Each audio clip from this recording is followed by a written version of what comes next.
Assalamu alaikum. This is Anastaj, and today I'm talking about 26th November 2024, a massacre in Islamabad. आज इस चीज़ को एक साल हो गया, लेकिन इस पर अभी तक कोई किसी किस्म की इंक्वायरी नहीं की गई, कोई किसी किस्म का ट्रायल या किसी किस्म का जेडी तक नहीं बनाया गया, ना कोई कमीशन बनाया गया। तो बड़ा आपसे बेजाय कोई इस पर बोलने को तैयार नहीं, कुछ सुनने को तैयार नहीं। हमारे इस मुल्क में बोलने वाले बोलने से डरते हैं कि काला डाला ना आ जाए घर के बाहर, और सुनने वाले सुनने को तैयार नहीं। वो कहते हैं हम ही हैं, हमें ही सुनो, हम आए हैं हमेशा के लिए।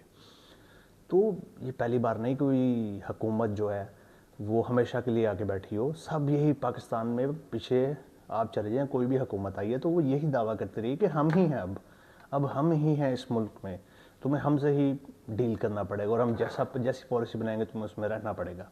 कहने को तो ये एक आज़ाद मुल्क है, एक जमहूरी इस्लामी जमहूरिया पाकिस्तान डेमोक्रेटिक मुल्क है।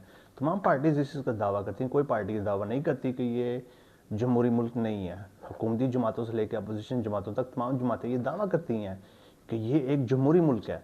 लेकिन अफसोस के साथ इस मुल्क में जमहूरियत का कत्लेआम होता है, लेकिन कोई इस पर बोलता नहीं, खामोश रहते हैं। 26 नवंबर पिछले साल इस्लामाबाद में वो मनाजिर मुझे आज भी याद हैं जब पाकिस्तान की अवाम, एक पार्टी तहरीक इंसाफ के लोग इस्लामाबाद में डी चौक की तरफ जाते हैं और मुतालबा सिर्फ एक होता है अपने लीडर की रिहाई।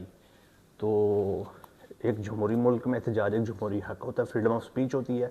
वो लोग वहाँ जाते हैं, बड़े कंटेनर पे चढ़ते हैं। तो मुझे वो मनाजिर बड़े अच्छे लगे था। मैं बड़ा खुश हुआ जब हमारे मुल्क के पाक आर्मी के जवानों ने उनको गले लगाया, और मैं उस टाइम बहुत खुश हुआ।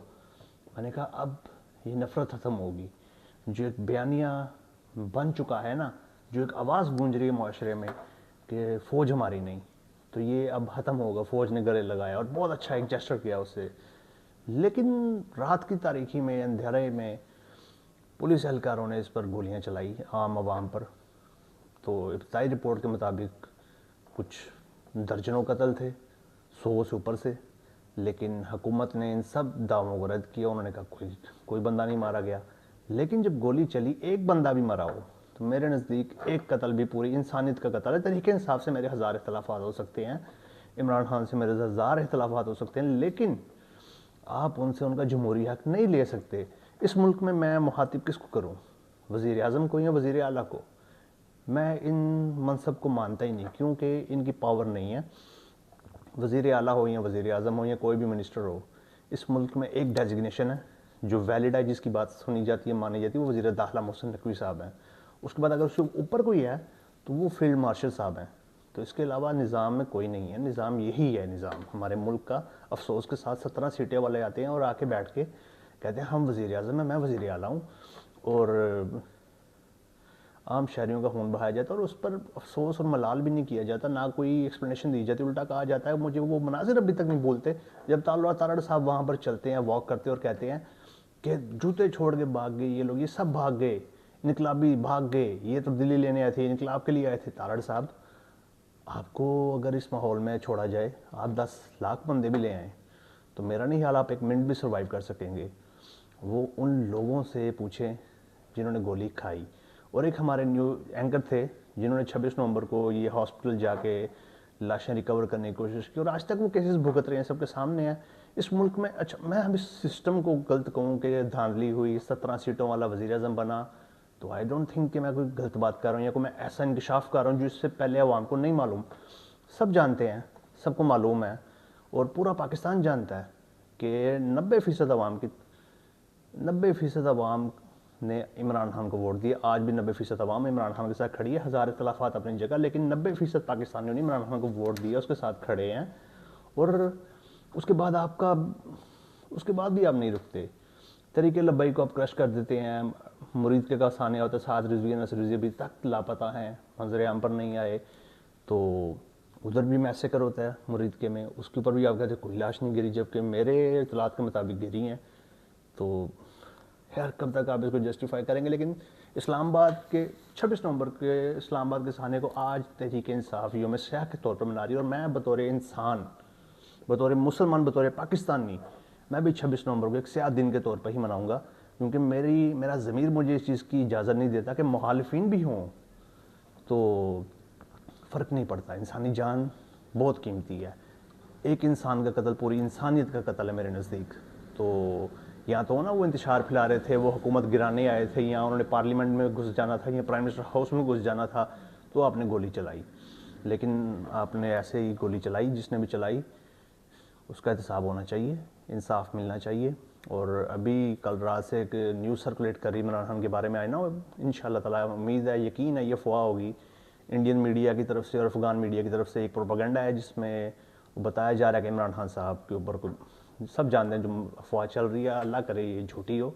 लेकिन यहाँ पर भी एक क्वेश्चन है कि इमरान खान एक सियासी कैदी है, 25 दिन से ज़्यादा हो चुके हैं, उससे किसी को मिलने नहीं दिया जा रहा, उसकी फैमिली को नहीं, उसके डॉक्टर्स को नहीं, उसके वकला को नहीं, तो क्या इंप्रेशन जाएगा जब आप 25 दिन, आप आज कह रहे हैं कि ये इंडियन प्रोपेगेंडा है, अफगान प्रोपेगेंडा है, ये हमारे दुश्मनों को प्रोपेगेंडा है, ये मौका कौन दे रहा है उनको?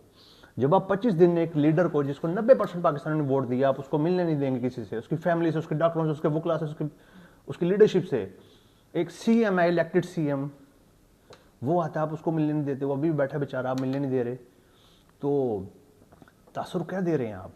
तो फिर तो मौका मिलेगा ना दुश्मन को बात करने का। दुश्मन कोई भी अफवाह फैलाएगा, जो उसके फॉलोअर्स हैं, जिन 90% लोगों ने उसको वोट दी है, उससे मोहब्बत करते हैं, जब ऐसे ही कोई अफवाह भी सुनेंगे तो वो तो सोच में मुब्तला हो जाएंगे, उनके अंदर खदशात पैदा होंगे, खदशात जन्म लेंगे, और इसके नतीजे में नफ़रत होगी और कुछ नहीं होगा। तो इन नफ़रतों को कम करें। मेरी गुजारिश है इदारों से, कि इदारों से नहीं मैं करता, मैं किसी पंजाब गवर्नमेंट या वफाकी हुकूमत से नहीं, मैं फील्ड मार्शल साहब से करता हूँ, और वज़ीर दाखिला मोहसिन नकवी साहब से मैं दरख्वास्त करता हूँ कि इमरान खान की मुलाकात उनकी बहनों से, उनके वकला से करवाई जाए, ताकि ये चीज़ क्लियर हो सके कि वो हैर वाफियत से हैं। और ये जो 90% अवाम है, ये दो 2-2.5 साल से अपने लीडर को जेल में देख रहे, सियासी कैदी को, जिसके पास सारे बोगस केसेज हैं, इसको मैं मानता हूँ मुखालिफ होकर, तो आप इसको जस्टिफाई नहीं कर सकते। उसके बाद वज़ीर आला के बारे में तो मैं क्या ही बात करूँ, वो कल भी बैठ के कह रही थी हमने घर में घुस के मारा है। हालांकि सब जानते हैं फॉर्म 47 पे आप आई हैं, आप अपना MPA का इलेक्शन नहीं जीती, वज़ीर आज़म अपना MNA का इलेक्शन नहीं जीता, और ये हमारी हुकूमत के हालात हैं, तो क्या ही कह सकते हैं इन पर हम। तो अल्लाह हिदायत दे इनको, जो भी आता है वो यही कहता है कि मैं ही हूँ, लेकिन वक्त और तारीख़ हमेशा सब बता देती है। तारीख़ गवाह है कि इस मुल्क में आते हुए सब 30 साल के लिए हैं, लेकिन तारीख़ गवाह है कोई अपना मुकर्ररा दौर भी पूरा नहीं करता, उससे पहले उतार दिया जाता है, गिरा दिया जाता है। तो अभी तो आप आए हैं, आपने 1-1.5 साल में इतने जुल्म कर दिए हैं, कानून पे नया कानून, कानून पे कानून। मरीम नवाज़ साहिबा जितने मर्जी काम कर लें, जितने मर्जी काम, पंजाब को मैं कहता हूँ यूरोप बना दें, लेकिन आपका मुआवजना ऐसे ही होगा। आप सद्दाम हुसैन को मान सकते हैं मसीहा, डिक्टेटर था ना, डंडे के ज़ोर पे आया, वोटों पे नहीं आया, उसने इराक़ में वो काम किए जो पहले कभी नहीं थे, इराक़ ने वो खुशहाली देखी जो इराक़ ने कभी सोची भी नहीं थी, लेकिन कोई इसको हीरो नहीं मानता, स्टिल उसको सारे डिक्टेटर कहते हैं। तो वज़ीर आला साहबा, आप जो मर्ज़ी कर लें, आप जितना मर्ज़ी काम कर लें, आपको नहीं सराहा जाएगा, क्योंकि आप मैंडेट पे नहीं हैं, आप मैंडेट लेकर नहीं आई, आप चोरी से आई हैं, पिछले दरवाजे से दाखिल होकर आप वज़ीर आला बनी हैं। तो ये सब बहस तो चलती रहेगी, पाकिस्तान है, पाकिस्तान, आप भी यहाँ, हम भी यहाँ। तो मैंने बड़े इखलाक के दायरे में रहते हुए आपसे मुतालबात किए हैं, कम से कम इमरान खान की उनकी फैमिली से मुलाकात करवाई।